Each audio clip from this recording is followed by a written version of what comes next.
All right. We back. Cameras hot. Mics are hot. This is episode 239 of the No Hangover Podcast. Make sure you like, subscribe, comment, rate, follow across all platforms. We're on YouTube. We're on Apple Podcasts, and we're on Spotify. Check us out on our socials, on Instagram at No Hangover Podcast, and on TikTok at No_Hangover. And we're back with another one. Oh shit! I was about to say familiar guest, but they don't know you yet because the previous podcast that we did was at the Dream Showcase at the Dr. Phillips Center. I know I had mentioned that before. It was a fun time, but this was one of the performers. So go ahead and introduce yourself, man. Yo, what up, y'all? My name Jalliqq. Amir. That's JALLIQQAMIR, and that's across the board on all social medias. Word, beautiful. We got your currency up here, posted up on the wall right here. So hey, yo, I ain't even peeped that. Yeah, you made the wall. You made the wall. So that's what's up. Yeah, man. How you been? How's life been since the showcase? Bro, it's been busy. Yeah. It's been busy. Yeah, man. Like I was actually I don't know if he announced it yet or whatnot, but I was actually the winner of the showcase for best performance. And yeah, that's dope. Yeah, man. So we got picked up for a couple of things after that. One of them was the interview with DJ Livewire on 104.5, and that just aired yesterday. Word. So yeah, man, that was like the first time being on radio. You know what I mean? Yeah. Like, no lie, I know we got all the new technology and whatnot. Like, I don't care. I didn't give a damn about none of that. I went and sat in the car and turned on the radio like a real nigga. Nah, bro. I was like, we can't stream it and record at the same time. Like, no, we going to sit out in the car. How was that? Were you nervous about doing the interview on the radio or was it just kind of? A little bit, but like not really. I mean, Livewire, he a cool dude. You know what I'm saying? Like, he ain't hard to talk to. You sit down and it was cooling, bro. Not my first time behind the mic, just the first time on the radio. You know what I'm saying? Yeah, like the local radio. So I've done a podcast too. But like I was telling him, like the whole sit down and talking thing is still kind of new to me. So even to get that in the way, like at that stage, I was happy to do it. And, of course, I asked him for some feedback and whatnot because we always trying to grow. Yeah. But, nah, man, it was a good experience, though, man. Just post up, see iHeart everywhere and all the stations that I've been listening to all down here. For real. Yeah, man, kind of like a surreal feeling, huh? Yeah, man. So, shout out DJ Livewire. Shout out DJ Cam. I met him the other day, too. Word. Yeah, he was there. We chopped it up shortly. But man, a couple good people, man, and we got some things in the works. A couple producers we talking to, and get some more songs on them airways, man. Word. So like, yeah, bro, I feel like that that dub that night was just that was just like lighting that match, bro. Like, yeah, man, it's been rolling since then. Now we here with you, and boom. Yeah. Keep it rolling. How was, kind of, touch back on the showcase a little bit, how was that experience for you? Obviously you were the winner of your performance of the night. What was that feeling of, what they sent you a text, call you, let you know, like, hey, we're going to let you know that. Yeah, I got a call. We were one of them ones. Yeah, I got a call.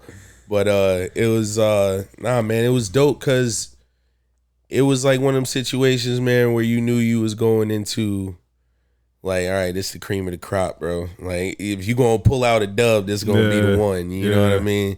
So, even though it was like not technically a competition, if I'm in it, it's a competition. Right. So it had elements of it though, with the judges and that well, yeah, that they were all looking for the speech that Red Table gave in the back before the show started. I wasn't even involved in that shit. It was like, damn, like I'm feeling the pressure of this shit a little bit. But you need that though. You need that though, man. Like, the one thing that you don't want is to, especially, and shout out Red Tables, man, for putting everything together and what I'm saying, like facilitating everything and even the opportunity I just had. You know what I'm saying?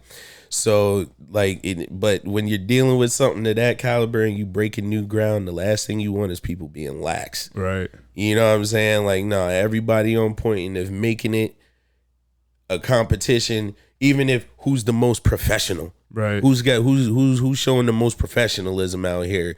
Even you'll get a special shout out, whatever. You know what I'm saying? But just having that edge to it just keeps everybody sharp, as it should. Yeah. You know, because when you do the more just like sign up and show up showcase, you know, the energy that's how people treat it. You know what I'm saying? So, you know, it's like, nah, bro, give them something to go after, especially when you in a venue like that. Right. You know, and it's like the first time and we don't know if it's going to happen again. No, bro. You know what I mean? Like we had to make it everything. Yeah. So the pep talk was definitely necessary. I got the whole thing on video too. Like, yeah, that motherfucker like 11 minutes long. But you know, nah, bro, it was super dope, and he was able to keep the morale high and everything. Yeah. Which was dope. You know what I'm saying? It was something we talked about earlier. I was just like, man, make sure you do that, because you know, I see what happens when that doesn't happen, and he definitely did that. Yeah. So, you know, it was a good experience all around, man. I would definitely say it went pretty much like I wanted it to go. You know, that's always good. Like with everything, I'd say like in my brain about 85% accurate to like what was in my brain. Yeah. You know what I'm saying? You know, once you get there and you start there's going those little through everything, things that kind of like, but but you don't know overall, that. Yeah, the overall. And they don't know that. Only the 5 of us on stage know that. Yeah. So, you know what I'm saying? I ain't going to tell y'all what it was. You know what I mean? Fuck some things that. are meant to be secrets. No. You'll see it next time when it's right. Yeah. But, you know what I mean? Like, everything was executed well. Like, my team showed up and they showed out. Everybody wound up being 5 of us, you know. So, we had Ali Rhythms on the keys. We had Ryan Villafora on guitar. We had Kimba on the drums, and then we had SB the Anomaly doing the break-in and the hype man position. Right. You know what I'm saying? And he was so enthusiastic about it. He was like, listen, bro, give me a microphone so I can give me the money with you. He was like, that was his request. The one thing. He's like, let me on stage for that song. You know that's my shit. Yeah, but like I'm gonna deny that. Like, come on, man. You know, so yeah, man, it was all executed so well. And then like there was like the one element I will talk about that we weren't able to do.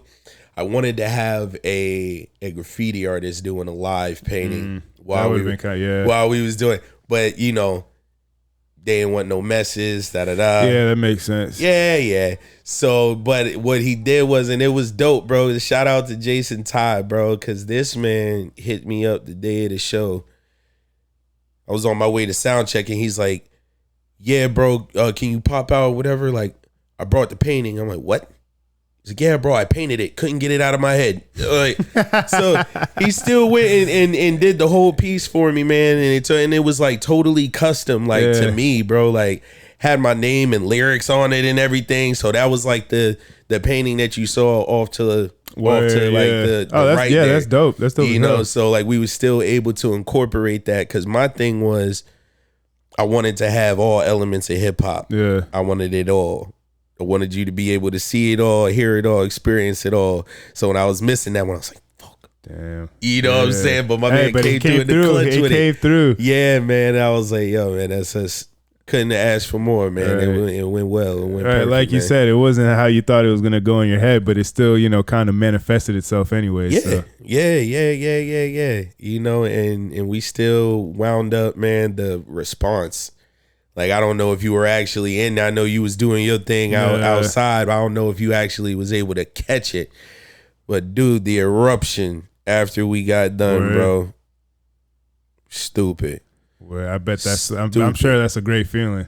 Oh yeah, you know, especially since, like, what can I say? We ain't doing commercialized shit. Yeah, you know what I mean? Yeah. So anytime I walk into some place and I'm able to turn it out with the authentic, you know, culture that I come from, that I'm holding, nah, man, that shit hit different, bro. And it just reinforces the fact that I, you know, bro, just stay real with what you trying to do, bro. Facts. And you know, like I said, bro, I think I told you last time I talked to you, bro, people stupid by nature. You know, yeah, man, you know, you got they don't know what they want till you give it to them, man. Right. So, you know, like, don't change. So it's always a good feeling to have that reinforced, you know. No, for sure. And kind of, you know, kind of your work's paying off in a sense. Yeah, you man. can kind of see it in real time, especially in settings like that. And not just for me, bro. Like, you know what I'm saying? Like, some good people got some good opportunities out of that night. Not just me, you know. And, you know, I don't wanna go ahead and put out, you know what I'm saying, whatever anybody else has got going on, but people got good opportunities off of that, man. For sure. It was a crazy thing to be a part of, bro. It was just like one of those things where, yeah, like the even in the pep talk before, there was like everybody saying what they bringing to the table, and it's like you sitting there in that huddle, like, damn, things can change tonight, bro. Like, right. Things can change tonight, like, in a major way. This person's got this person's got that. You're looking for this, and if that don't put a battery in your back, right, bro, like you were saying, like, that's, you know, the type of stuff that kind of, you know, brings that pressure a little bit. But, you know, it's going to show whether you really want this or not, whether, you know, you're really made for it or not, because, you know, anybody can go sing to themselves in the mirror, in the shower, in their car, or whatever. But no, you know, when it's time to go get on stage and perform in front of people that actually have, you know, that have skin in the game and that have done stuff and are you know, actively working with, you know, bigger artists that are, you know, mainstream and things like that, or have connections with labels or this. It's like, again, it adds like you said, it adds a healthy level of competition, a healthy level of pressure, a healthy level of, you know, a healthy level of seriousness to it. Like, still have fun, have a good time. Like, this is what it is about. But, you know, there is, like you said, things can change. If I do something that I know I'm capable of, you know, that can change the trajectory of what I'm trying to do with my career, with this, with that, you know, whatever it is. And I feel like everybody walked into that and they took it serious in that way. For sure. You know, I felt like everybody was really like freaking bringing their A game, bro. Like, and then you know, you talk to people afterwards. You know, like I've talked to some of the people on the judges panel afterwards, and they're like, bro, it was not easy. You know, and I'm like, good. I don't like landslide wins. I want you to sit there and sweat it out a little bit. Yeah, man. You know, like it's you know, it's like you Michael Jordan, man. Like, you're not gonna walk into the Y. You know what I mean? Right. Like, no, bro. Bring the competition, man. Bring the best that you got. And that's just where I thrive at. I don't know why. I'm just built that way. Well, dog. I was gonna ask you know, kind of feel like, because clearly, I mean, even for somebody who's not really, you know, involved in music like that, just your style, your aesthetic, you know, you can kind of tell, you know, your style, what era you grew up in, things like that. Like, do you feel like that kind of helps you in those environments? Because it very much was, especially, you know, rap in its early stage in the 90s, it was very much like contact sport, very competitive driven, very, you know, do you think that helped in that setting? Oh, for sure. For sure, because, I mean, you know, like, there wasn't nobody getting put on with a lazy pen. Right. You had to be able to do it from all angles, you know? Like, you got to be able to make the hit song. You got to be able to talk to the ladies. You got to be able to talk to the streets. And if somebody talked to you, you got to be able to hold your own in the battle. Right. You know what I'm saying? So you got to have all of that, you know? And with me, like, my first time rapping on stage was in a battle. Mm-hmm. It was like when I was 12. So, yeah. I mean, it was long, and I mean, even still, I placed, you know what I'm saying? Like, I ain't placed. I didn't win, you know, but I placed, you know what I'm saying? I think I came like third or something like that. But I'm sure that was a nice confidence boost, especially at 12. Shit. Actually, man, it wasn't. Sure, yeah, well, you got people fucking roasting you too. So the flaming your ass. So I mean, see, the thing was, I was coming. When I was 12, man, I was coming with I'm not cursing in my raps. And I was really, like, not perpetrating life that I wasn't living. Yeah. And at 12 years old, I wasn't in the streets doing dumb shit. So, I wasn't talking about doing all that. I was, spitting about my family life, my relationship with God and things like that. And people heard me saying these things and okay. Like I got the first dub and the second dude was like, I'm not battling him, bro. He's too nice. Yeah, no, well, yeah, I don't know what it was. You ain't want. He's too much of a nice guy. I can't do it. Too nice of a kid, or you didn't want to. I don't know, man, because 8 Mile wasn't even out yet for you to be scared of me like that. So, man, like they was just like, yeah, just go up and still kick a verse anyway. But even still, bro, it was weird, and I wound up like. Some little fucker in the crowd started booing over here. Ah, fuck. And so me being an amateur, you know what I'm saying? I'm sitting here and I actually paid this heckler some mind. And I stopped and I'm like, you want to fucking come up here and do it? We'll come up here and do it, bro. You want to rap? You know what I'm saying? I'm going back and forth with this guy. Mind you, I'm being timed. Yeah. And then there's another cutie over here. There's a cutie over here who's like, just go, flow. I'm listening to you back. Pick up the microphone and keep it going. And it was done. And man, they gave the first judge that microphone and he had one question. How you gonna lose a battle to yourself? Damn. And it's like, fuck. This was the question that he asked me in front of these hundreds of people at 12 years old. And I was like, and then later, you know what I'm saying? Like later, I went on to the third final round, and that's where I wound up losing. It was crazy though, because even when that happened, dude who beat me, I still remember his name was Sage Bad Weather Storm. Shout out Sage, you know what I'm saying? Like we actually recently reconnected on Instagram. Man. You know what I'm saying? Yeah, he's working on Wu-Tang Radio now, so shout out to him. That's dope. You know what I'm saying? And I asked him too. I was like, "Do you remember this?" And he did. And he's like, "Nah, nigga, you done grown up." Yeah, boy. And I ain't forgot that shit because listen, bro, like he didn't mop the floor with a nigga. You know what I'm saying? He schooled me. You know what I mean? On how to do it and on how to do it confidently. Yeah. I still remember he said, I could dish you, but you're too young, so I'm gonna show you how to ride the mic. Like an adult would teach you how to ride a bike.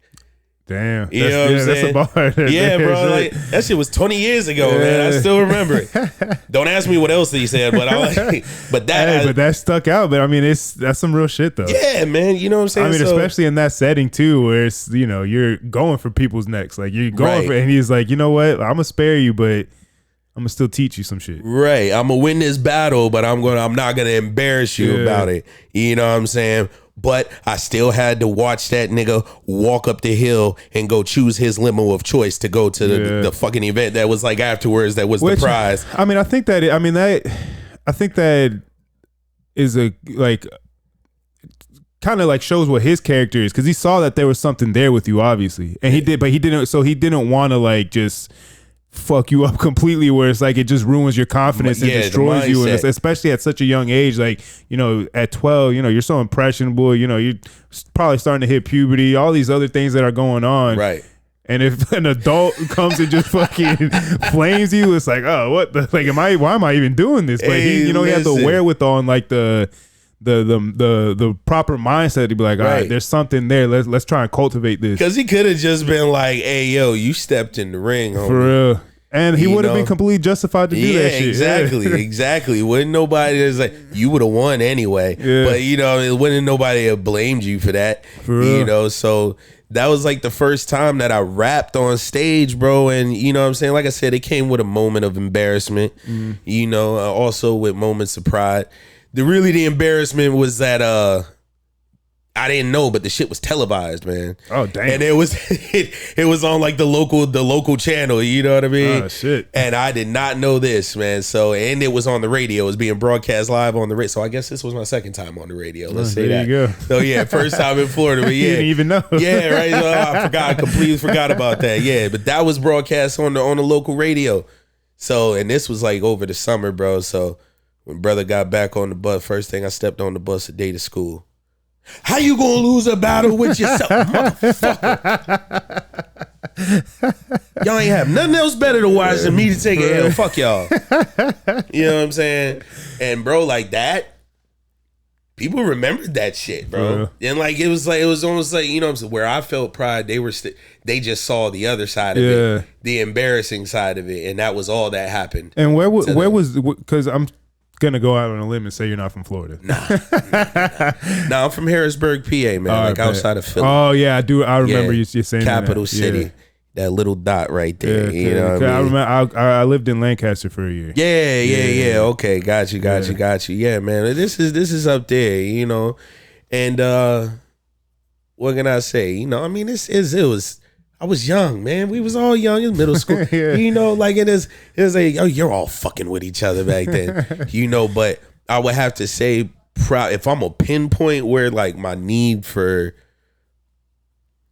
proper execution and structure come from, probably from that day, dog, because you ain't never gonna yell no shit at me like that again. You know what I mean? Like, nah, bro, no. From now on, everything is on point.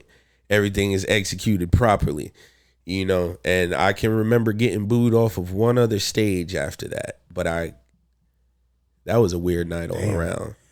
It was like an Apollo style show. It was an Apollo style show, and this was actually the night of the Pulse tragedy. Oh shit.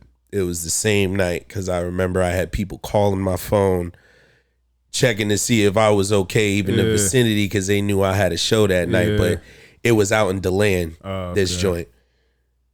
But yeah, bro, it was just like fucking come out. I said, who's ready to y'all ready to hear some real hip hop?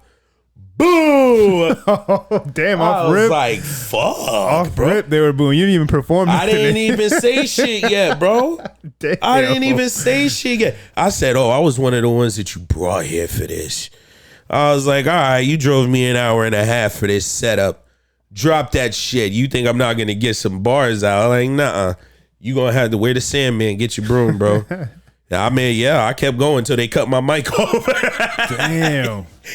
They kept booing, then they cut my mic off, man. But what were they booing? They were just like, oh, dude, they were they just like in a mood, I guess. They booed before I ever even said anything. That's fucked up. Must have been my outfit. I don't like, you know, that Walmart tees wasn't cutting it back then, nigga. Like, they was, nah, bro, what the fuck going on out here? You know, but you know, whatever, you live and you learn, you know what I mean? But that was the last time, and we don't do that no more, you know. Damn, but like, that's got to be like, I don't know, like I've seen some pretty bad performances before, but like one thing is like, I mean, shit, I don't know if I would even have the balls to go up there and even sing karaoke, let alone perform a song that I've written and done all that shit. Word? That's how I started. Yeah, man. First thing I did, I sang. It was a karaoke night spot called Kokomo's. 10-cent wing night. This was back when wing night was a fucking wing night. I was about to say 10 cents. 10 cent. This is what we talking about. You know what I'm saying? That was what I was like 9 years old, going on 10, something like that. It was a long time ago. Different economy, all that. Yeah. Now wing night is 50 cents. For real. Inflation is real, people. You know what I'm saying? You know. But yeah, man, some drunk white dude over here taps me. Hey kid, you go up there and you'll sing one. I'll sing one. Oh. Okay. Yeah, I ain't scared. Michael Jackson had just dropped the Invincible album at that time. Oh, shit. So I went up there. I did You Rock My World. And that was the first time I ever touched the stage, you know, and it was automatic. I think I went up 2 more times after that. Shit. Like, the first night I went up like 3 times, and after that I started going there doing it every week. And that's how I started, bro. Like, even before... This is like before even my fucking voice changed, bro. So like I was a singer first, and then my voice. I was just about to ask that. So you started off as a singer, and then what was that transition from singing into rapping? Puberty. And like, puberty fucked me up, dog. Snatched my voice right away, you know. But it was also. Do you ever try and implement the two still, or you just kind of left singing alone completely? Nah, man, you'll hear me like harmonize on some shit. But you ain't gonna hear me sit up here and act like I can sing. Fair enough. I'm not gonna do nothing that I can't do when my mic cut off. You know what I'm saying? You are not gonna Milli Vanilli me. You are not gonna for auto to Kanye me when the mic fucks up. No, I'm not doing. You know what I'm saying? That's why I like to keep it pure. So it's like if I can't do it live, I won't do it on the record. So I'll harmonize, but if I hear singing now, I'll still really, like I was saying, like the transition really happened. Because even still, bro, if you're not performing it, you can still write it. Right. You know what I'm saying? Right. And like cut the demo, have somebody else actually do it. Yeah. But writing R&B was just not my thing, type thing. And it was just the lyrics that come through my head are always in rap form. Every now and again, I'll hear something that I need saying. And I'll write those lyrics, you know what I'm saying? Like, I'll write those, but just whole ones and the things that I have to express are not always as lovey-dovey.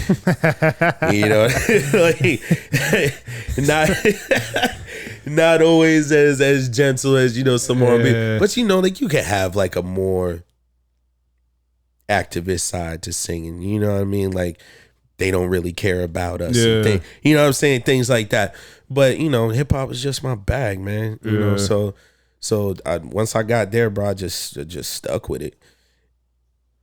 Yeah, but I mean, kind of to your point with like, the singing R&B and this, subject matter, things like that, kind of, I feel like now, to me, it really started with The Weeknd, that he kind of was taking more rap lyrics, more like kind of rap subject matter as far as like the raunchiness of it, and singing that shit and making it sound like I'm like still kind of having that R&B feel, like the emotional side of it, but like when you're reading what the lyrics are actually saying, it's like, oh damn, that's some fucking some raunchy shit. Yeah, and I feel like he brings it through also a lot with his visuals. You know what I mean? Sure. Yeah, like he definitely, like the aggression that lacks in the harmony, he'll show it to you. Like, no, like this is where my mind was. Yes, it sounds beautiful, but like this is the darkness behind it. You know what I mean? We ain't talking about love. We talking about drugs and fucking. Yeah. Which is why you think you love me. Right. That's just the drugs talking, baby. Fucking you while you on these drugs, bitch. Shit. Is there any like more, I guess, like newer artists or anything like that you fuck with, or that you kind of are a fan of? New. I would say probably like the newest artist that I really rock with is Doechii, man. And especially being from here, like, and I didn't know she was from here until after like I started paying attention to her. But I think it was like Nissan Altima was the first joint I seen. She had like clipped that up on Instagram, and I was just like, that first verse, I'm like, what the fuck? Because even when I was talking about and I'm glad you asked me that, bro, because when we did the show the other day, we talked briefly about female MCs, and I went more with like my old school female MCs, you know what I'm saying? And the first thing my girl was like, "Did you say Doechii?" I was like, "I did not." There you go, making up for it now. I'm sorry, Doechii. L Boogie, I love you too. Hey, shit, you know hopefully she hears this shit. Yeah, bro. And then she got to perform with L Boogie, man, and that shit was so epic, man. You know what I'm saying? Just the new school and the old school. You know what I'm saying? Both them Nubian queens on stage, man, just killing it, bro. The two generations. And like, bro, it was just like a toe for toe. You know what I mean? Like, I love that. That was a fan favorite moment for me, because I love both of them. Word. You know what I'm saying? I love both of them. So for me, I'm just like, I'm like, brother, y'all got a third microphone? Let me get up there, shit. You know what I'm saying? I'm the guy. You know. Like, yeah, man, but yeah, I love her music, and I'm really trying to catch her tour. I was like, I was one of those people who was type salty. It wasn't no Florida dates on it at first. I was like, bro, no Florida dates? It is kind of.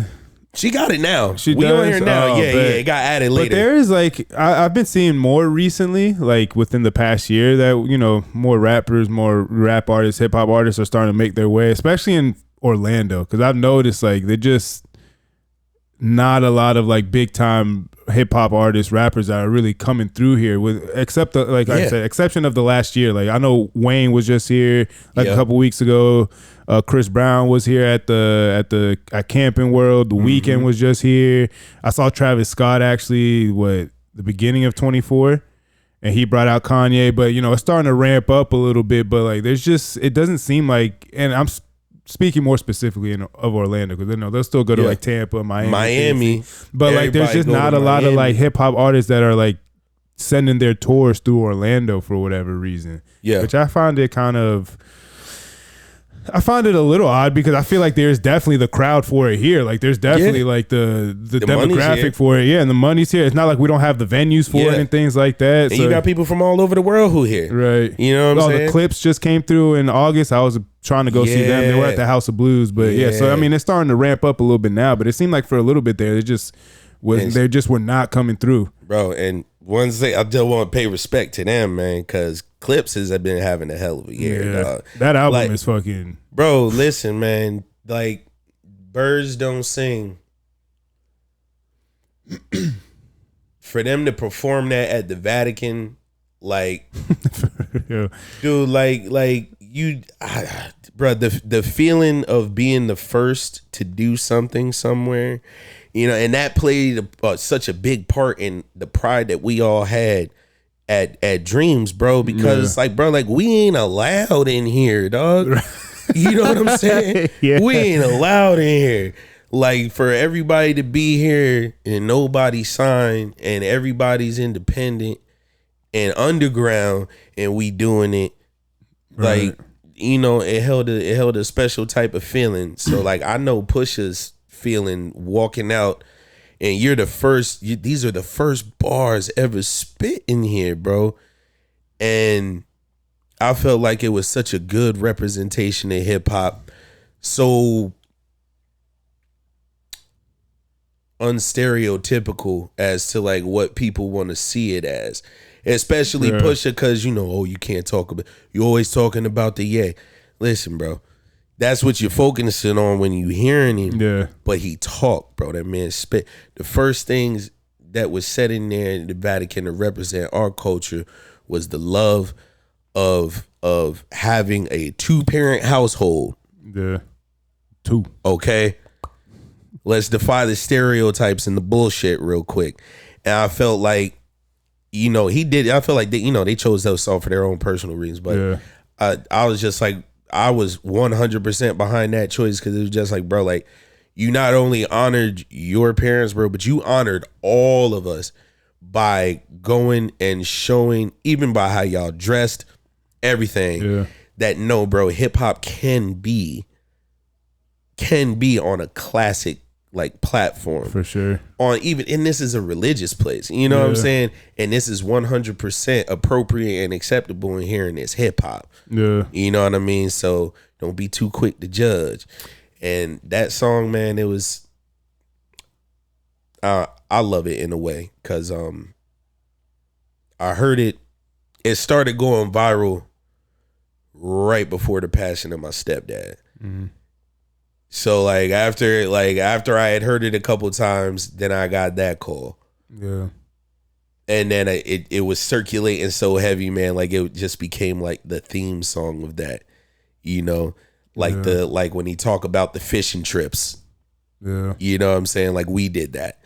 So like when he said that, I was like, damn, son. Like, yo, come on, man. That shit. You're gonna do this shit to me now. Yeah. I mean, it's, timing of things and when kind of things kind of happen in your life and things intersect and stuff like that. There's something to it, man. Yeah.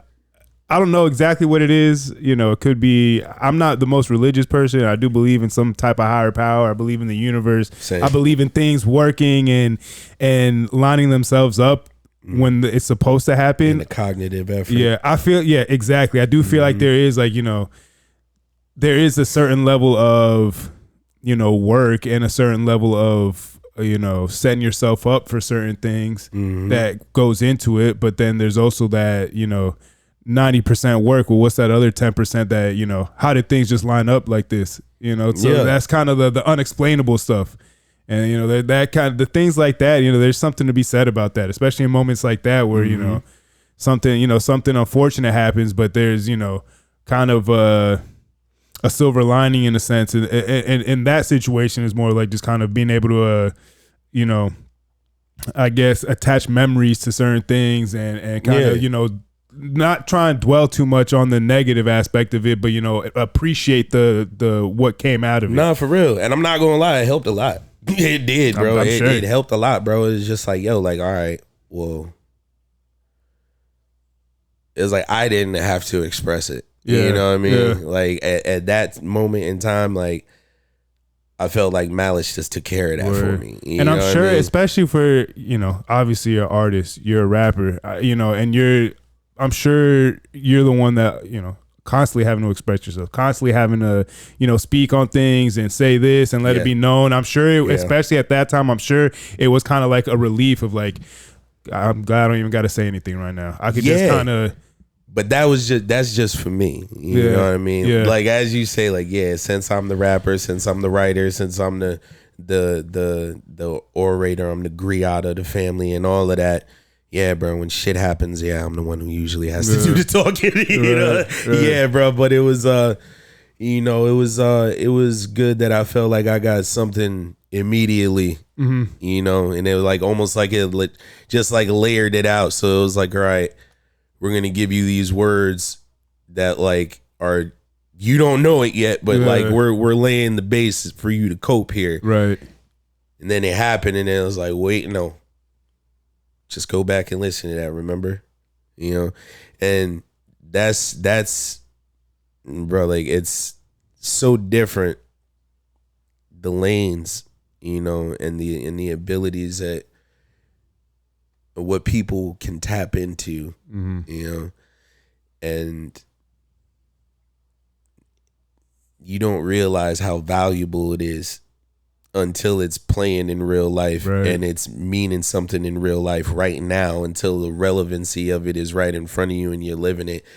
And, like, bro, like that's what we here to do, like I feel like more than anything, more than winning and more than, competing and more than just rocking shows.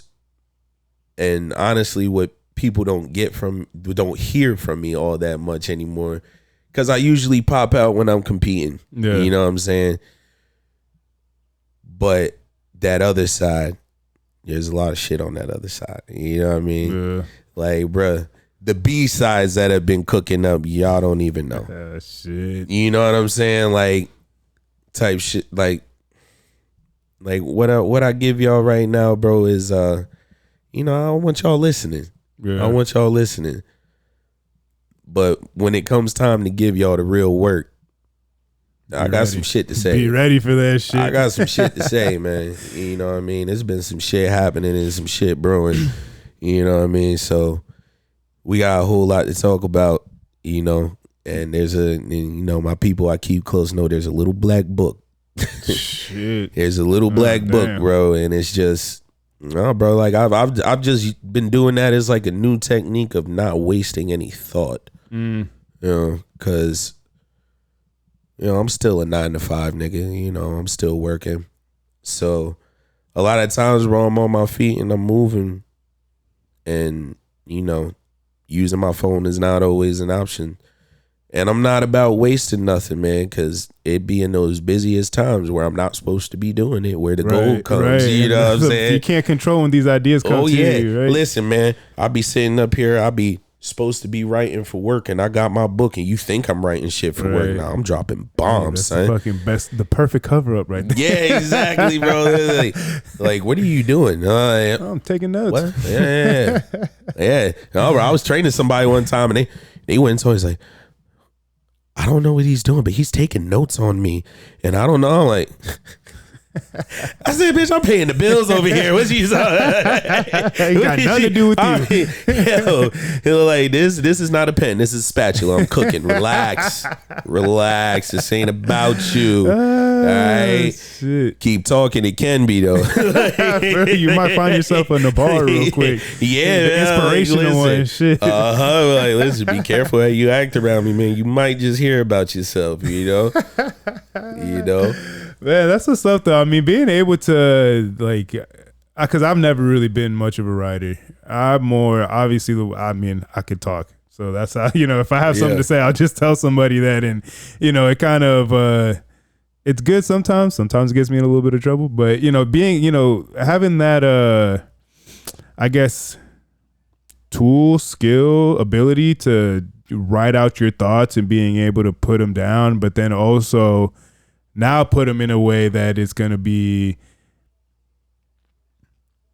you know, just fun, like metaphors, the punchlines, the things like that, you know, taking just a simple sentence and making it into, you know, a whole story. And just like, you know, how was it just repetition for you to develop that? Was it something that you kind of started doing it and you're like, oh damn, I actually kind of have like a knack for this shit? Or was it just, you know, I'm just a fucking weirdo, bro. like if I'm going to be like, I've always been comfortable being by myself. You know what I'm saying? Yeah. I appreciate solitude. That shit don't Facts. scare me. Y'all who are afraid of solitude, y'all need fucking help. You understand? And it's funny because there's so many times that's got brought up on this podcast, and it's, you know, because I'm the same way. Like, I don't mind being alone. I enjoy my me time, but the people that I feel like the people that can't do it are because they have a lot of unresolved things within themselves. And then once you're by yourself, you don't have somebody to fill in the noise for you or fill in the silence for you and all that. It's like, it's just your own thoughts, and people don't like sitting with that shit, especially when it's unresolved stuff. Yeah, but see, that's why you need your pen. Get your belligraphone, nigga. Go write that shit down. You know what I'm saying? If you can't write it down, everybody got a phone, you got a voice, make a voice message of it. Just get it out. You know what I'm saying? Just get it out. And like recently how I've been developing myself, like I've been keeping my little notepad, and you know what I'm saying? Like when I got to, I make my notes on my phone, but eventually I transfer everything over to that book. You know? So you prefer pen and paper? Pen and paper always. Pen and paper always, bro. Using my phone is an emergency situation. But just even the act of writing something down, I'm already memorizing it. Typing it, man, it feels like everything else that I'm doing that day. Yeah. You know what I'm saying? So like I'm typing in what a website I'm looking at, what song I'm looking for, texting whoever about whatever. And then you get on the phone and you do the same thing. It all just starts blending together. Exactly. You know what I'm saying? Like, can you feel the difference between your art and everything else that you're doing?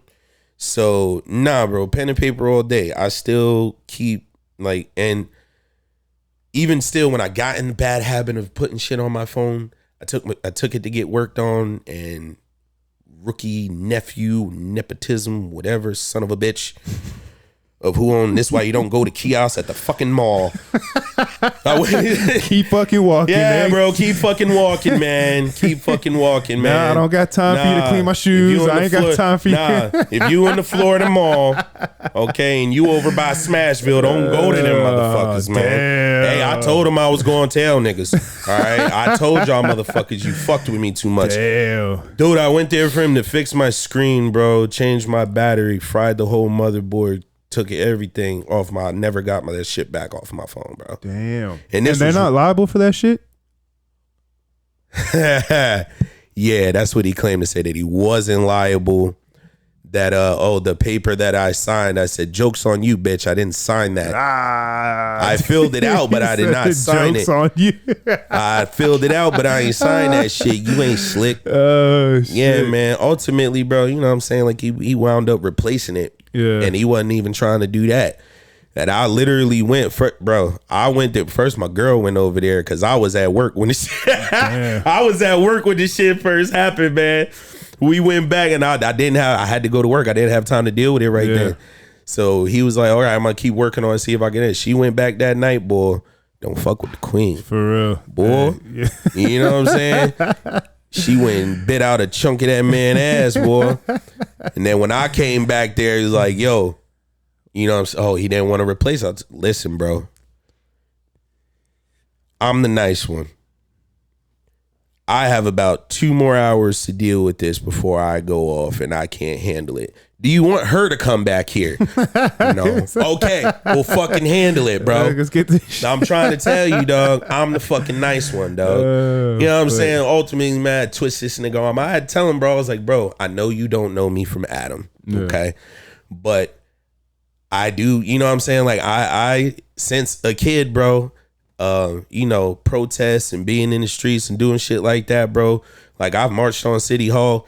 all of that shit against police brutality, all that shit since I was like 12 and 13 years old. Damn. I know you don't know me well, motherfucker, but I will be here with a big ass sign standing right here next to you.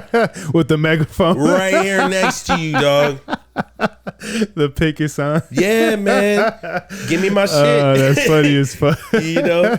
So, yeah, and then ever since then, I will not go back into that bad habit of leaving the shit in my phone because I did lose a lot. I saved a lot because this was maybe 2 weeks or so after I started transferring everything to the notebook. So most of the stuff was already in the notebook. That kind of goes back to that. You just kind of, manifesting, pre-sensing some shit. Yeah. Like you kind of, all right, well, let me just, you just never know. And then sure enough, 2 weeks later, that shit happens. So that's, You need a hard copy, bro. Yeah. Hard copies. Fuck digital, but pen to paper, man, is how I prefer to do it. Even if I write it on the phone, I write it back on paper. And, like I said, man, it helps with the memorization. And also, bro, like, I don't know why this is not popular, but I edit I edit what I write. You know what I'm saying? Is that not a thing? Like, people not do that? I mean, like, I don't. Let me tell you, bro. Writing is not even all that popular these days. Well, I've picked up on that. Niggas think that they him. Yeah. You know what I'm saying? They just go in there and just spit some, just like. Listen, Hove and Biggie, masters, dog. They just pump, and then go. Yeah.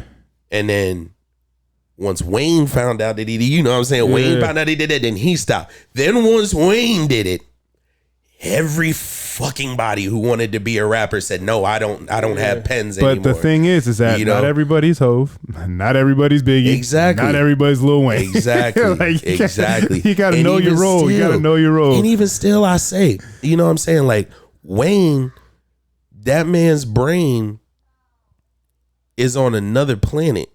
You know what I'm saying? Yeah. So in more than one way.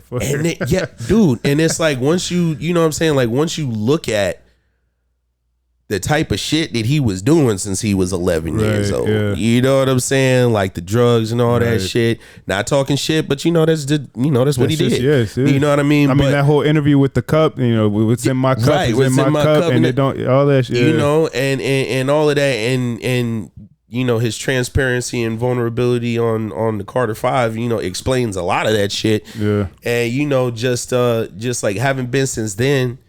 And then like, dude, you get all the way, and then you're a grown man now, and you've been doing all this shit all this time, and you still walk out of college with a fucking 4.0. Like it doesn't like anything that you just like, oh, brains fry your drugs. Well, Lil Wayne is fucking proof that you can still get a 4.0. You know what I'm saying? It's fucking amazing. Yeah. You know what I'm saying? And I'm just like, bro, like he can listen to a song for seconds and then go and do it.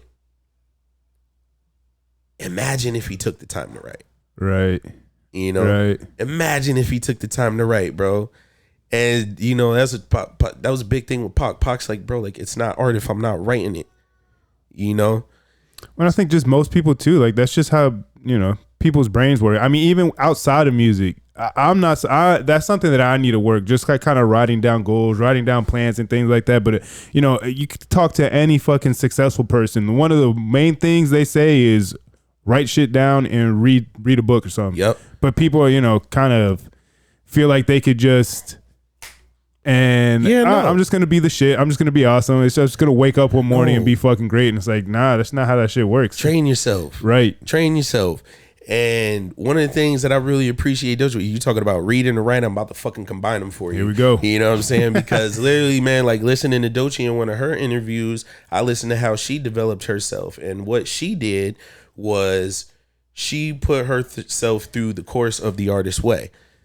And I don't know if you've ever heard of that, but the Artist Way is a program. It's a book, but there's like also like a workbook and shit that goes with it. It's by Julia Cameron. And even when I started looking for it for myself, I realized, bro, this shit's been around for 30 years. And so many people ain't never heard of it. But essentially, in a nutshell, what you want to do is, what time you wake up in the morning? Like me? Yeah. You got a consistent time you wake up? For the most part, yeah, like between like 7, 8 o'clock. Word. So you want to start putting that at like 6:30 or 7. You know what I'm saying? They're like, you know, you want to give yourself like an extra half an hour. Yeah. And get up, take 3 pieces of paper and fill them. Doesn't matter what you write. You could write, "This is fucking stupid." Waking up early sucks. For 3 pages. My eye is glued shut, Julia Cameron. What the fuck is this supposed to help me with? I don't get it. You can write all of that down.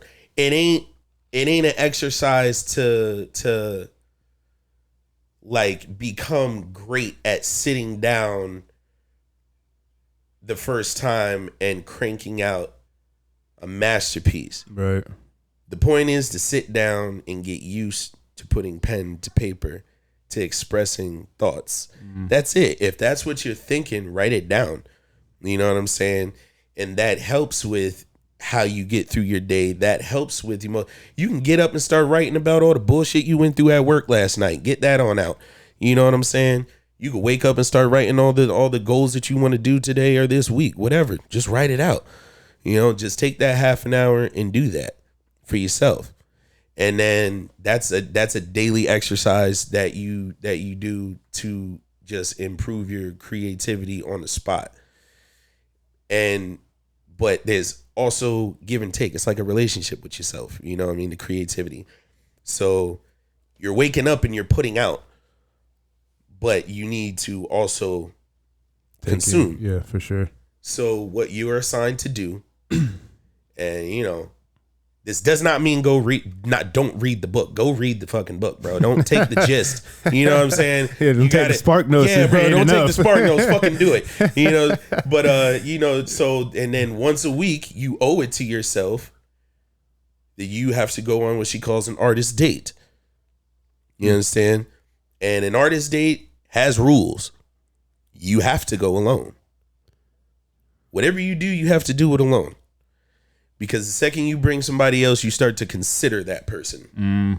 And what they want to do may not be exactly what feeds your creativity at the time.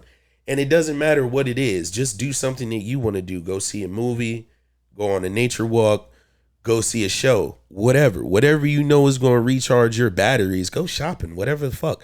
It's all dependent on the person. Yeah. You know what I'm saying? Like I didn't even realize it, but I was on an artist date when I bought the book. Oh shit. You know what I'm saying?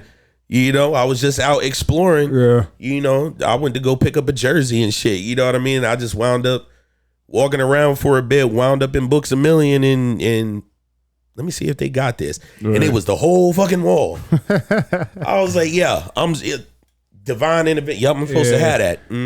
Yep, let me get that. But that goes back to, you know, being able to be by yourself. Like, people don't like that. They're scared of it. Like, even, you know, again, like, people think it's weird to go grab lunch by yourself, go see a movie by yourself and things like that. Like, was there ever a point in your life where, you know, you kind of had to overcome that? Or, again, was it just kind of natural? It's like, you just like, you know, you don't mind being by yourself. Like, it's all good. Like, we good over here.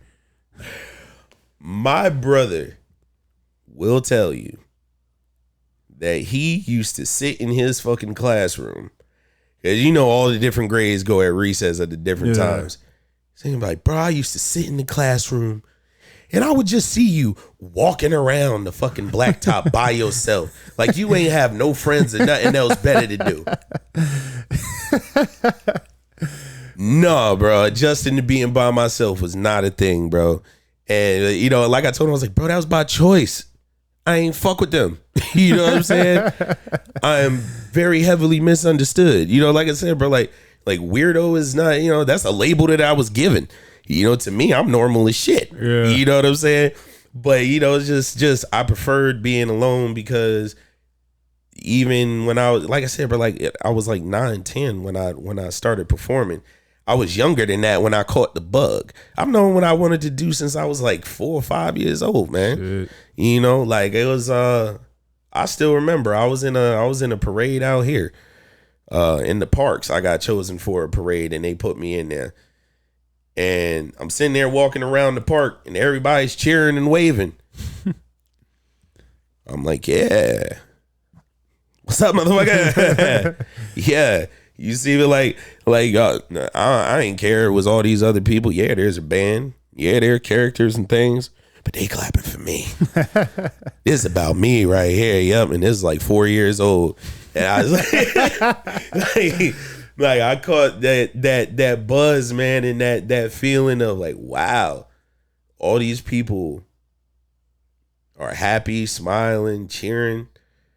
And, it was about more than me, but it was directed my way. So I felt it. Yeah. And, it was like contact high, man. I was like, I don't know exactly how we gonna sustain this feeling right here, but I know it got to do with this feeling. Right. And I haven't, and music I've always done it on and off, but it ain't like it's been my only lane. Like I had time where I was acting for a minute. Oh, word? Just cause the idea of tour life wasn't attracted to me at the time. You know what I mean? Yeah. And I was like, you could spend more time with your family as an actor, as I was told. Yeah. At the time. So I'm like, nah, that sounds better. So I focused on that for a while. Damn, what kind of acting? Like stage. Oh shit. All right. Yeah. Damn. Yeah, I didn't see that one coming. Yeah, you usually don't. They usually don't. Yeah, I know, bro. It's different, but it plays a part in what I do now. Yeah, for sure. I move in a different way. I feel like,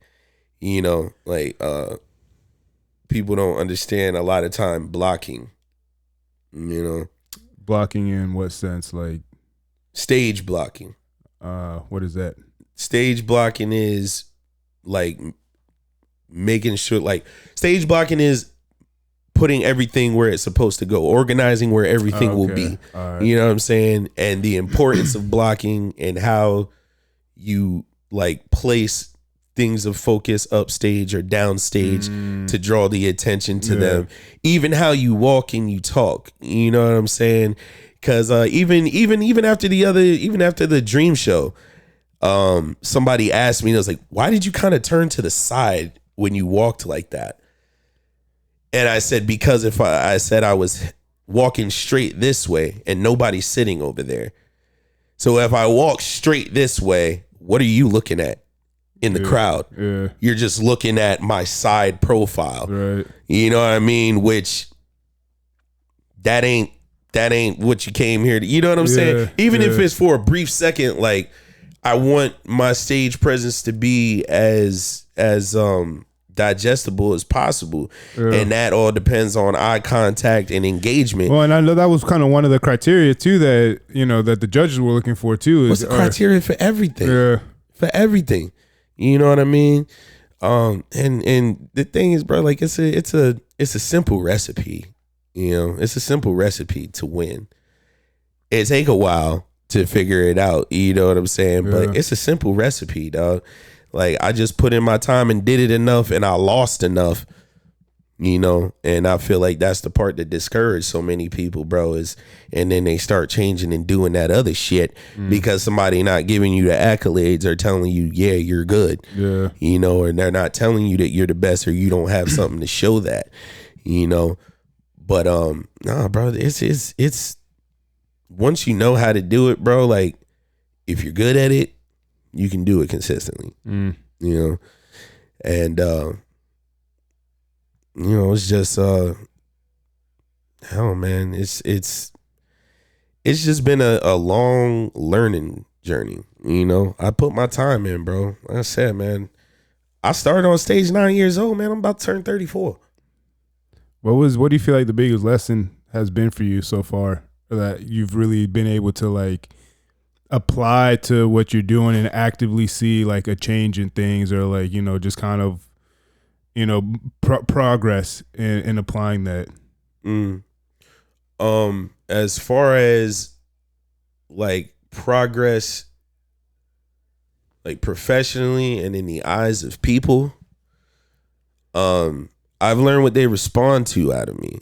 And that was really the hardest part. The hardest thing I think I probably had to learn was that people don't really give a damn about your artistry. And that one hurts. You know what I'm saying? Especially, I mean, because it's yours. You know, it's your baby. You're pouring yourself out there, and I feel like people kind of take it as like, oh, so they don't fuck with me. Yes, because and when I say artistry, okay, I don't just mean content. Yeah, I mean that shit like Pusha and Malice when you went inside. Yeah, you know, and I used to do that on everything. Like I was going inside for everything, and every time I came up, I was reaching inside and putting out. And this is that period of time where I'm talking about where I wasn't getting the response that I wanted. Mm-hmm. And for the person who ain't got the right type of skin, that shit is devastating. And it was, you know what I'm saying? Like, you want to be seen as that. Yeah. You know, and to some people who don't have the voice in their head saying that they are good enough, that type of thing will tell you that you're not good enough. Yeah. You know, and if you don't have that little voice telling you the opposite, bro, like, you'll quit. But what I learned, and it was the hardest learning curve for me, was talk your shit digestibly though. And like, this is something that SB the Anomaly was saying to me, and he was like, bro, like, a lot of people are writing real bars, bro. They're dropping bars. It's just not digestible by everybody. Yeah, delivery is very, very important. Yeah. You can be saying all the right things, but if people aren't understanding it or can't connect with it, I mean, right, you might as well just be fucking talking gibberish at that point. Exactly. So for me, I had to learn how to still keep the same high level of like intellectual content, but make it digestible. And then once you make it digestible, bro, like, it has to hit, you know. And just learning that recipe just took some time. Yeah. You know, because, you know, like, you want to do things a certain way, you know, and eventually, bro, like, you hit your head against that wall long enough, it's like, all right, I gotta change something. Yeah, like, it's just not working like Yeah. that. You know what I'm saying? Yeah. And that doesn't mean stop doing it. Right. You just gotta add another chamber. You just gotta add something, or even sometimes take away. Sometimes less is more. So, no, I'm not saying take away. I'm not saying add more or add more to that particular like caliber. Get a new one. You know what I'm saying? Like, you can do this and you're good at expressing yourself in that way. That's awesome. So keep doing that, but learn how to do this too. You know what I'm saying? So, like, whereas I was going inside and writing really deep tracks about what I was feeling, romantic tracks and stuff like that, I'm still doing that. But the language that I use and the music that I use convinces you that it's something different. You know, but I'm still talking that shit, you know, to me. But most of the things that I'm like the true depth of like the deepest shit that I have, y'all haven't heard yet. You know what I'm saying? I feel like at this point, my audience trusts me to do a certain thing a certain way. And right now, as that audience builds, my trust is also building in them. You know what I mean? So, you know, it's just like a relationship, bro. Right. I was just about to say, you know, just like, you know, it is a two-way street in a sense. Yeah. You know, it's like, you could go out there and put that whole, you know, like, your deepest, darkest things out all at once. But I feel like it's better to do that once you have a rapport with people.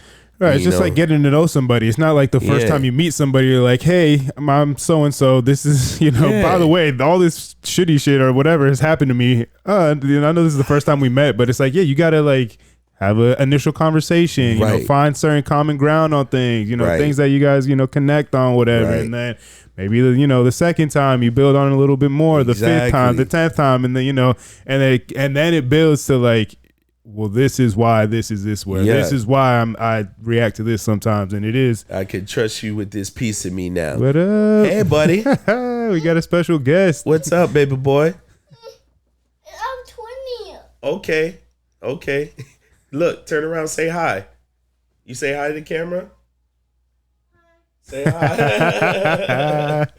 Okay, buddy, go have a seat. I'll plug you in a second, okay? We're almost done. All right, but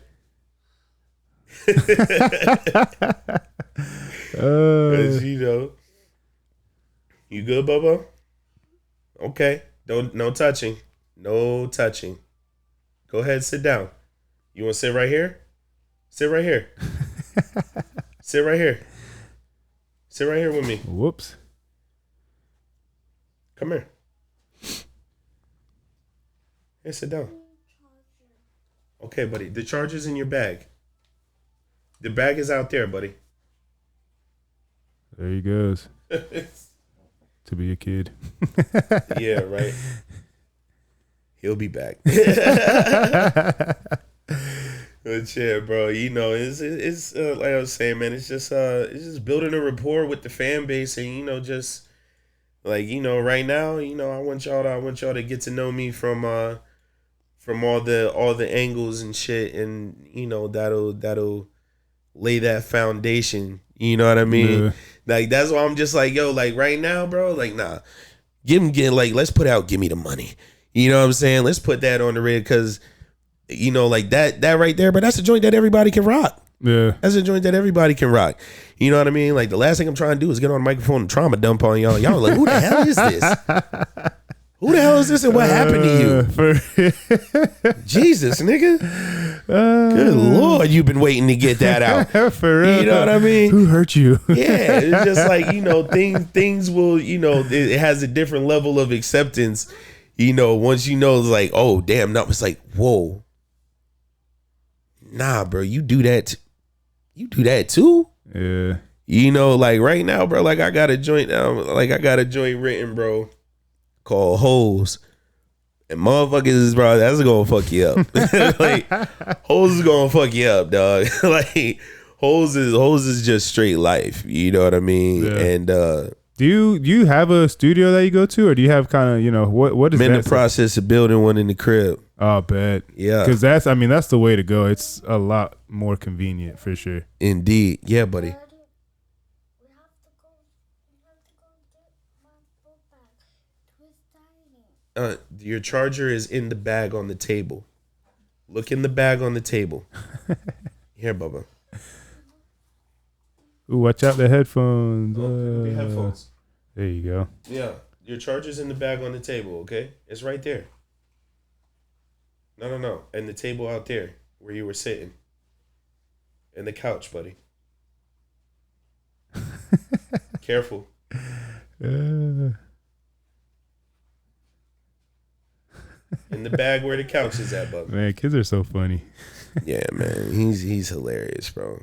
He wants to play his game right now, but let him get to talking on here. You know what I mean? Hey, shit, he might have some things to say, some words of wisdom. Listen, bro. When I Well, tell kids they keep it real as hell. So yeah, and let me tell you, bro, that's my vibe detector test right there. yeah, You know? because they won't lie. They won't. No, They don't know how to lie yet. listen. When I record a new track, right? Yeah. Because like I said, bro, like you gotta make it hit. So. And for me, like I'm not gimmicky. Like I said, I'm not gimmicky in the way I do it. And I want a good hook. You know what I'm saying? Yeah. I want, and even if it's a track with no hook, if the entire song goes by and there's not a part that he sings of it, that means there's not a catchy part in the song. Yeah. You know what I mean? That's why I say that's my vibe to take. Because if there's not a part where he's writing, he's not just me, do it anybody. Yeah. You know, like Drake don't want it with my kid, bro. He know not like us front to back, you know. So man. You know, it's like, you know, like he knows like all like the biggest parts, like he's big on ad libs and things like that and cadence. So when he catches something, when it's something that's like really is usually the catchiest part of the song that he'll fall in love with. So that's how I determine it. Daddy, Yes. my tablet book bag is not on the couch. Okay. Okay, bro. Let me tell you what. Hey, we'll give us like 10 minutes and then we'll be good to go, okay? And then you have your dad all to yourself again. Hey, listen, buddy. It's gonna last until we leave. I promise you. See, don't touch it. Don't touch it, Solomon. Whoops. Solomon. Calm hands, calm feet. Remember? Okay. Yeah. We're not touching things that aren't ours, buddy. Okay. You want to sit here with me? That's fine.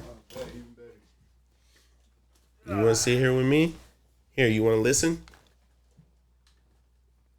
There you go. Listen to Daddy. We back. Yeah. Yeah, now we done added Solomon to the gang, you know? Here we are. Yeah, say hi, Solomon. Say hi. Hi. What's your name? Simon. Yeah. Oh man, yeah. I mean, kids. They don't know how to lie. They'll tell you the truth and nothing but it, and it hurts sometimes. But hey, you got. Oh yeah, like dude, that should hurt your feelings. Like, bro, yesterday. Like I said, man, I had him in the car and we was listening to the song. My first time on the radio, and I look at him and I said, "Solomon, Daddy's on the radio." He said, "Who?" And looked right back away. And I'm like, bro, I can't even be mad at you because I know that you didn't heard my music so much. Yeah. You don't know the difference. Like, you just think I'm playing it. Yeah. You know? Bubba. The charger is out here. Okay? Look in the bag. Okay? You got to give Daddy a couple minutes. Okay? Okay. Go ahead. Go sit down and I'll be there in a second. Okay? Promise it won't be much longer. Careful.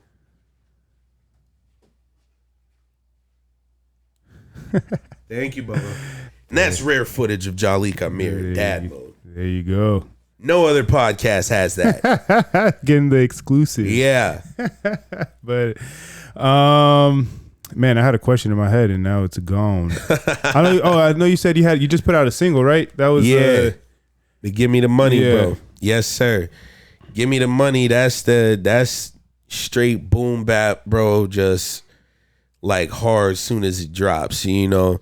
And at first glance, I love it, bro, because that's a joint that I wrote. Literally, it was like a $500 competition that was coming up, and I was just like, how can I subliminally get into these people's head? All right, what would tell them that I deserve this money? And that once I found the beat, bro, it was just nope. And immediately that was the thing that came to my head was the hook. You know, give me the money, give me the money, give me the money. You're on Apple Music? Yeah. I'm on Apple Music, Spotify. Now that joint we played on the radio yesterday is actually dropping here in a few days on all the streaming services. Yeah.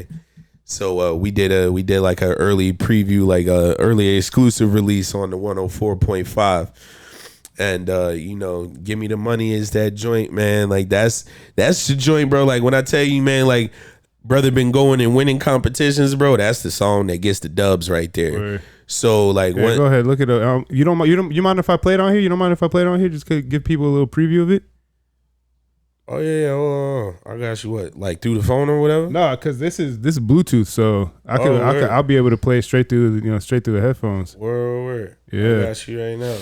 Yeah, because like I said, it's still like pre-save right now. Oh, okay. But hey, for you, I'll shoot it to you, dog. Yeah, send that over to me, man. And then I'll be able to play it through here. So yeah, bro. Hold on a second, I got you right now.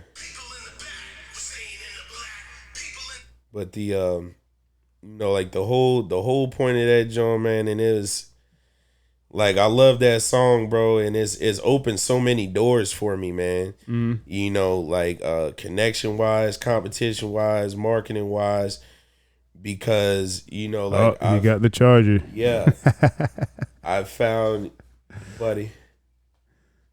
Where can you plug that in? There's a outlet right here. Hey, you want me to help you out real quick?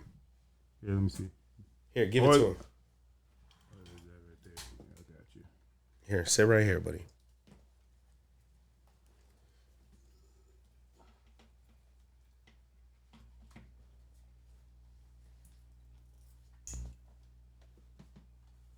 Yeah, should work. Let's see.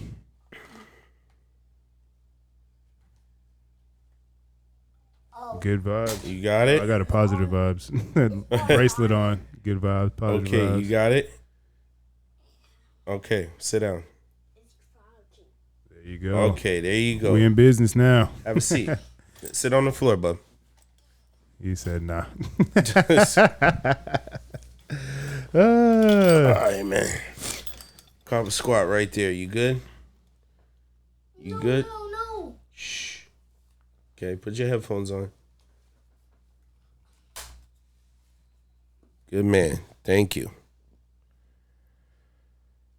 Yeah, man. Biggest lesson ever. Patience, dog. Yeah, Patience. I'm fortunate that I was born with a certain level of patience that most people weren't, because like that's the one thing that, man, you lose that, then you just kind of. Oh, I had to gain it. Well, that's what. Yeah, I mean, As I was a young man, I had none, bro. The last 7 years or so, long-term relationship, starting family. You learn, and you gotta learn how to manage it at that, bro. Yeah, because like you said, we be having a certain amount, so like a brother be having to choose his battles. You know what I mean? I like can't be up in here showing the world patience. Go home with the smoke. You know what I mean? Right. Right.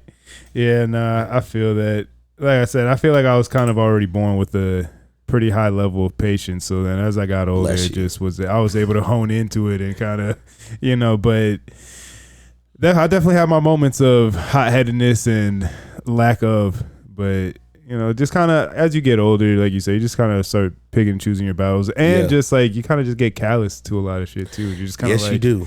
Really, like, you're dumb, but I got other shit I got to worry about. Bro, and people do not be understanding. Why are you so nonchalant about everything, bro? Oh, man. I done been through it. I get that label. Wasted energy on it already. This is a repeat, dude. Man, I get that label all the time, nonchalant. It's like, it's not that I'm not nonchalant. It's just that I don't care about that. I have what I care about, and I'm going to put my... of that. Exactly. Like, I'm not going to be rude, but I'm not going to give you my energy like that, because it's like, what does that do for me? Exactly. Nothing. Yep. Know the worth of that currency, man, because energy is a currency, bro. Facts. Energy is a currency. It's more real than that Bitcoin you're buying. I guarantee you see the results of that shit today. You know what I mean? Yeah, like, bro, have that in check, man, because man, people, you be losing your head over the smallest things, and I'm guilty of it. Still, sometimes like, even yesterday, man, I was like, listen, bro, I'm about to walk out this job and say, I went and I called. I told my girl, I said, where's Solomon? I said, where's Solomon, man? Because I'm about to walk up out of here. Dog. I said, they don't realize I was just on the radio. You understand? A nigga is somebody today. You understand? Do they know who they're talking to? Like, dude, I was just on 104.5 an hour ago. Keep talking. Keep talking. Shit. I'm on my way, sir. For real. I just need a little nudge, if that. Yeah. Do not play with me when I'm on the pedestal of high confidence, sir. I will make bad decisions. You know what I'm saying? I will make bad decisions betting on myself.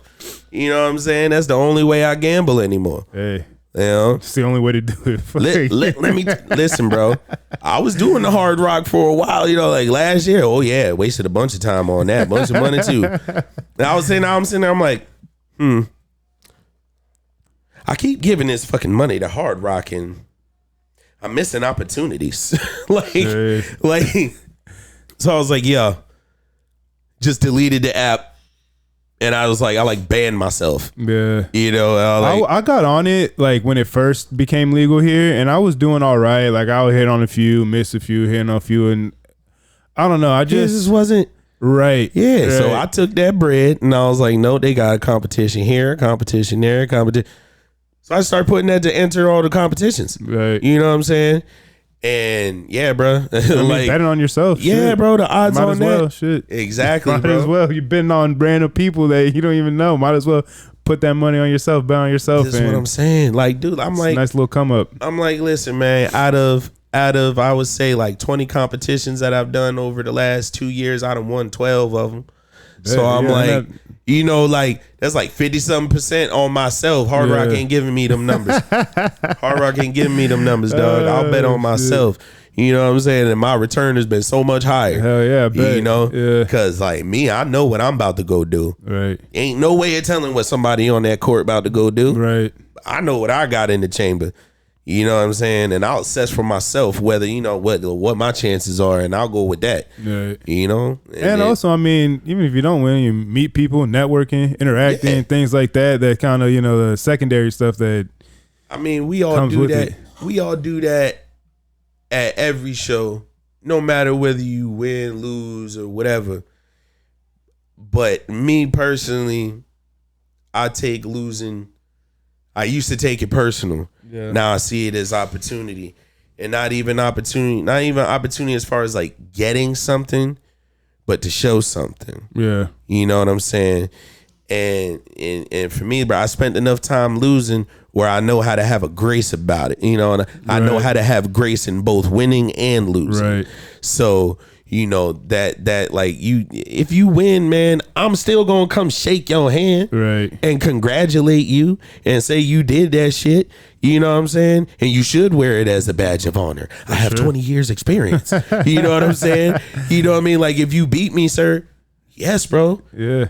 Get like Enjoy that shit. Yeah, Yeah. enjoy that. Yeah. Enjoy that. Take that, man. You know what I'm saying? I'm gonna shake your hand, look at you like a man or a woman. You know what I'm saying? And you know, and you enjoy that, bro. Like everybody has a turn. You know what I'm saying? If you are talented, you will have a turn. Facts. You know what I'm saying? And that's what a lot of people are like, just wait. Yeah. Just wait. And if you ain't finna wait, then step it up. Well, I mean, that goes to that patience. Yeah. That You know goes what I'm back saying? to that patience. But you gotta have patience with yourself. You gotta have patience with your development. And then even past that, you gotta have patience with your audience. Right. You know what I'm saying? And it's like, you know, like I've always done, you know, type boom bap music, but we're in a state of hip hop right now where I feel like people's brains have been pickling and lean for so long that they're like how, bro, like you a nigga who just sit around drinking Sprite all day. And eventually you just start craving water. Yeah. Right now, the game is craving water. They craving flow. Yeah. You know what I'm saying? And oh man, it was Autumn Blaze who said, and I'll never forget that shit. She said, when I said I bring the flow and the wolf make me beast. And I was like, bring the flow and the wolf. She spelled the shit backwards, man. And I was like, nah, bro, the flow bring the wolf, and that's the bars. You know what I'm saying? So just stuff like that, you know what I'm saying? Like, it's like, bro, like everything has its place, you know what I mean? But like me, bro, I like a little something it can be digestible. And that's what I feel like I do is, you know, like, it's highly digestible on the surface level. Right. But look at it. Yeah, but for the people who actually want the a little extra, they can. Yes, it's there for them too. Exactly. Yeah. You're gonna listen to this song and you're gonna walk around the street saying, "Give me the money, give me the money, give me the money," and that's all good, bro. I love that. Sing that shit. You know what I'm saying? In whatever form, way you want to digest it. Right. Spit it back out. Keep it in them streets. You know what I mean? But the song is about more than getting money. Right. You know what I'm saying? Because getting money songs, everybody got those, man. They bore me. Right. You know, on the surface level, that's what you're hearing. Right. But if you're looking into it, you know, even the chant in the beginning, I started by saying, people in the back, we staying in the black. And I'm just chanting that over and over. You know? We staying in the black because we black, y'all. Blackity black, blacker than black. Black, blackity black. Black, black, black. Staying in the black. You know what I'm saying?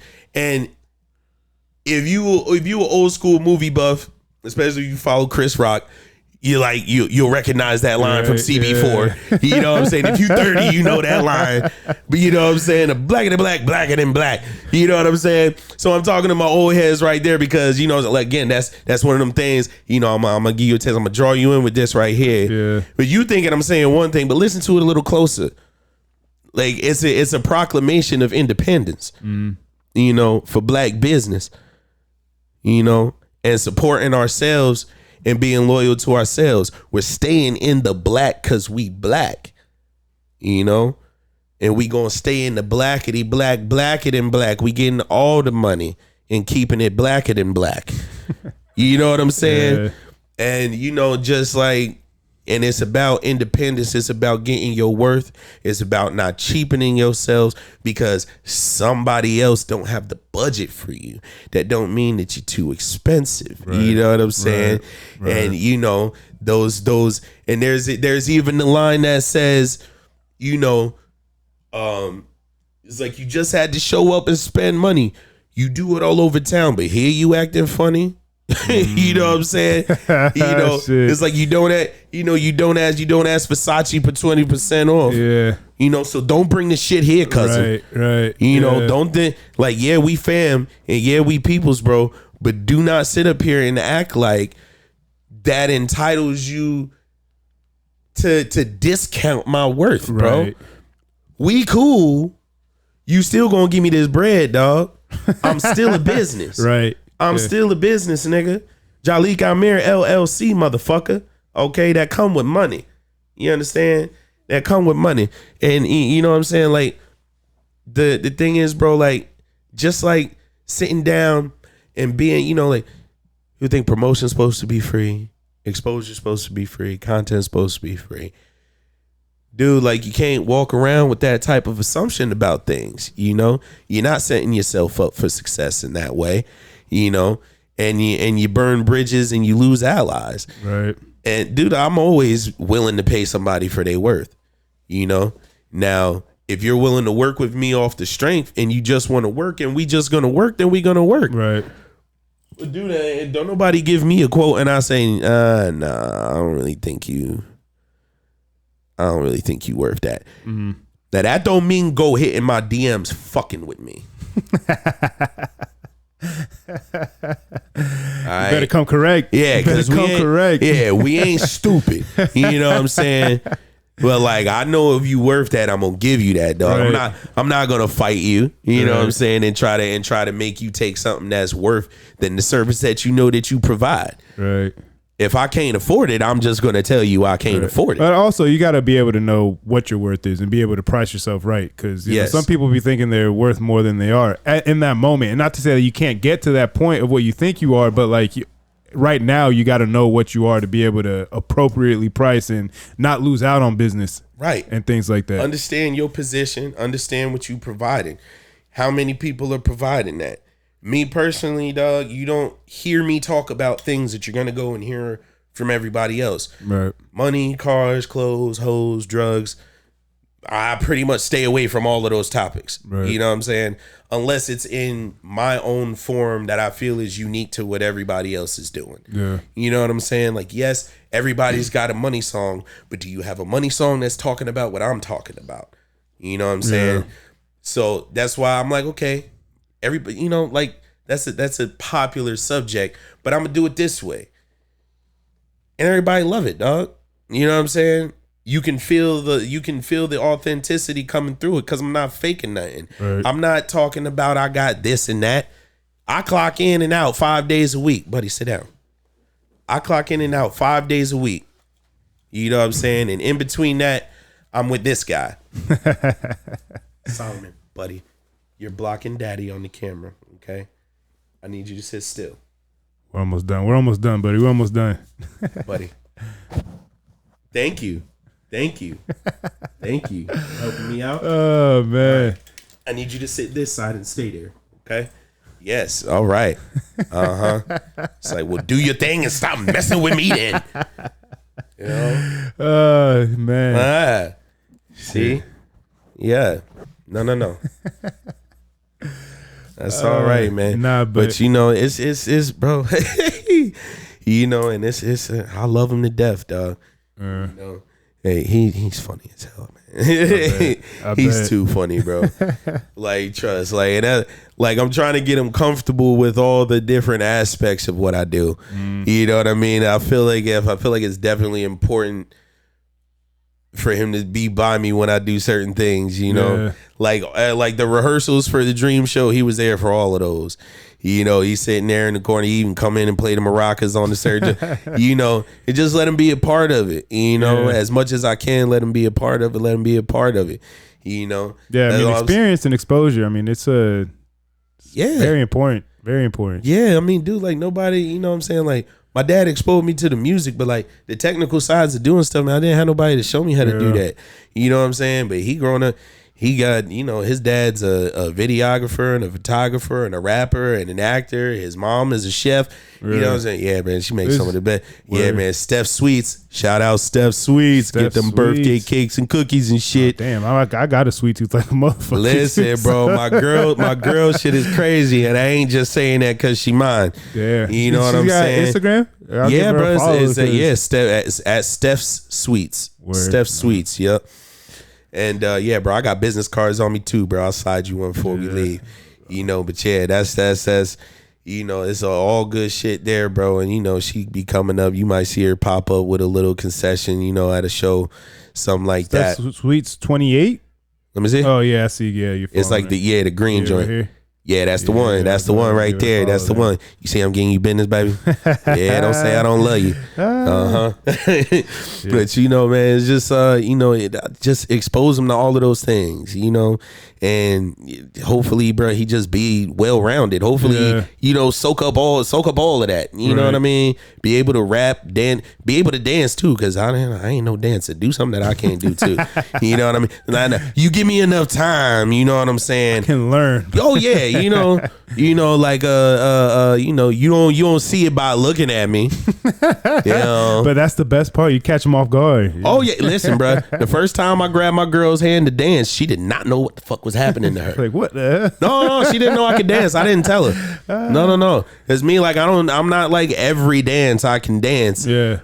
But I got my shit that I know how to dance. Yeah. You know, I got a few things I do well. One of them be the bachata. I can bachata my ass off, man. Now, you know what I'm saying? Like I be in the club, they used to think I was Dominican. You know, come and start talking to me in Spanish, like, nah, baby, Negro, straight Ebonics. You know what I'm saying? Negro, English. But keep talking though. You know what I'm saying? That sounds good. Yeah, right. I took it. Yeah, you know, took a hand one day, started swearing. What?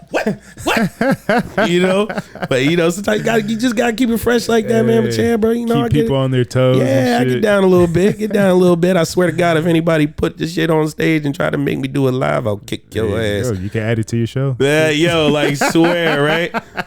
Swear, Bad Bunny, you need help on the halftime show. You know who to call, right? You need a hip hop interpreter, nigga. I got you, dog. Shit. Yeah, bro, they're such big fans, bro. He is too. Like me, I don't speak Spanish, but after that Amazon special, he got a new level of respect for me. Yeah, that's all I mean. He get 10 straight across the board for everything except lyricism, only because I don't know what he's saying. Yeah, so I can't give it an honest an honest review. Yeah, I can't give the lyricism an honest review. Yeah. But everything about that was just, I mean, the staging was beautiful, like the vibe of it. You know, the passing of the torch from Mark Anthony to him. Like it was so much that like it ain't my culture, it's theirs, and I'm learning, you know. But yeah, you know, I still got a lot more studying to do. I still got more homework to do, bro, before I touch down on the island, bro. It's like, hey, it's a beautiful place. I've been there before. I've been there before, just not as a breeder. like I gotta return there as a manufacturer now. Shit. And so now there's a level of fucking knowledge that I'm supposed to have of the code. And I was like, yeah, I gotta learn. Like even still, bro, her grandmom, she told me, she's like, babe, if you are not excellent at dominoes, she will not serve you a plate. You will not eat while you're there if you can't play dominoes. Gotta learn how to count them things. Yeah. You gotta slam the checks like a man or it don't count. Yeah. Let them know what's good. But yeah. That's Solomon Wilson, ladies and gentlemen. Hey. Solomon Wilson, one of a kind. Hey, well, I think on that note, I think that's a wonderful place to end it at. Yes. You're not gonna choose any door, buddy. You're gonna stay right here. Okay. You're gonna come sit here. Okay. And wait, come here. Look, we're gonna wrap up and say goodbye to everybody. All right. You said never. I already said bye.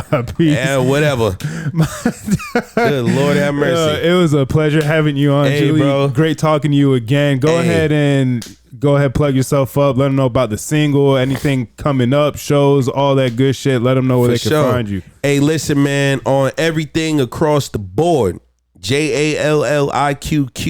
It's Jalliqq Amir. You know what I'm saying? We have done nothing but hit the gas this year, bro, and it ain't no breaks in sight, bro. No. You know what I'm saying? We just got our first radio spins yesterday. Give Me the Money is live on the radio. It's gonna be live for streaming in the next week, and everybody's gonna be able to enjoy that. But I have to admit, I wanted the radio to have it first. That's a good place to put it. Shit. You know what I'm saying? Like, I'm sorry, but my ticky tack shit just come out a certain type of way. You know what I'm saying? And that's gonna be available everywhere. We have coming up. We do have coming up in December. We will be headlining at the Free Yourself showcase. Word. We just locked that down earlier, so y'all can catch me on December 14th at the Chronic Guru, and we're gonna be tearing that down, and we're gonna be headlining that. Y'all got me for 20 minutes. Bet. Shit, I'm gonna have to check that place out. 20 minutes of playtime. I've heard great reference. Great reference. Nah, but I've seen a few people have events there. I haven't been able to make it out there yet, but I heard it's pretty dope. Oh, the Chronic is dope, bro. I've been there a few times. Yeah, I've been there a few times, bro. You know what I mean? Very accommodating. You know what I mean? You know.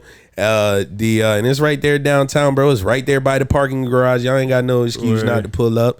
You know, shit, I'll be there. Fuck. Yeah, bro. And even before that, on the 29th of this month, we got the Halloween show at the Iron Cow with the Combine. You know, and we got 2 songs on that set. Word. So y'all can come check me out there. Again, that's the 29th of October at the Iron Cow. Tickets is only $10. You know what I'm saying? So it ain't no excuse not to pull up. You know, so you know, those are the things that we got working, we got brewing, we got coming, man. You know, is we gonna be doing more sit downs like this and talking and bringing y'all more content. I want y'all to get to know me better. I want to get to know y'all better. I want y'all feedback, buddy. Look, say bye to everybody. Well done. You know, let's get out of here. Yeah.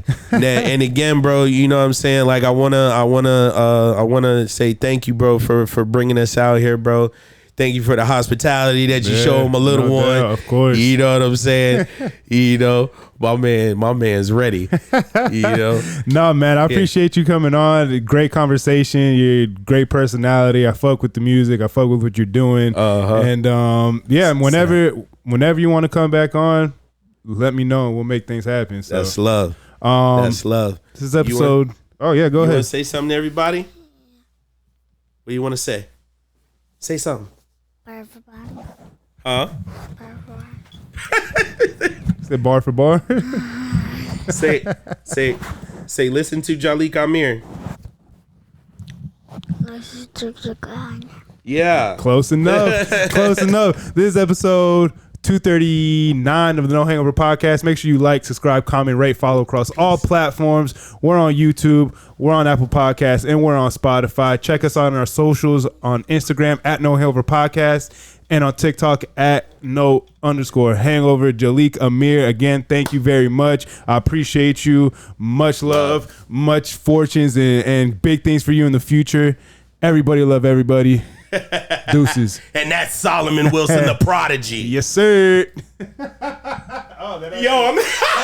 that was perfect timing. That was perfect timing.